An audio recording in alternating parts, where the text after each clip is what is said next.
محمد فرهمند.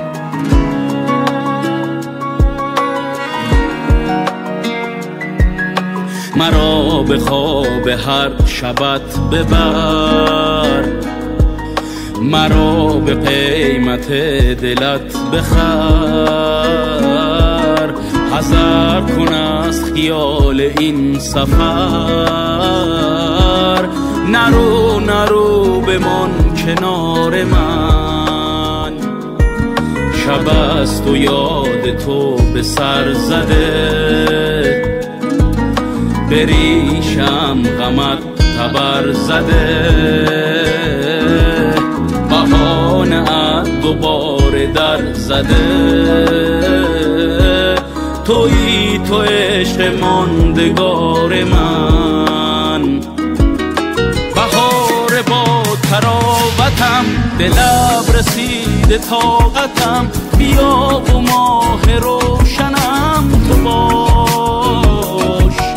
تمام روح و جانمی به هر غمی امانمی، بیا صدای خواندنم تو باش.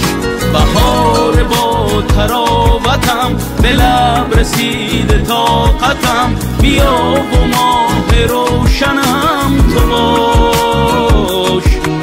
تمام روح و جانمی به هر غمی امانمی، بیا صدای خواندنم تو باش.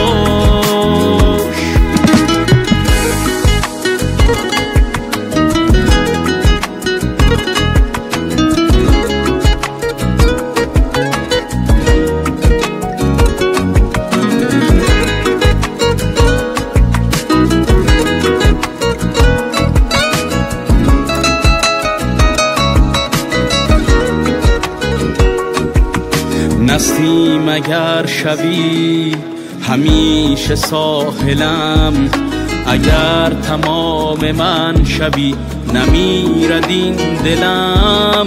کمم اگر برای تو به جان خرم بلای تو، همیشه مستم از هوای تو. بیا به رسم ناب عشق، منم دگر خراب عشق ندیدم به جز تو خواب عشق. بهار با تراوتم به لب رسیده طاقتم، بیا و ماه روشنم تو باش. تمام روح و جانمی به هر غمی امانمی، بیا صدای خواندنم تو باش.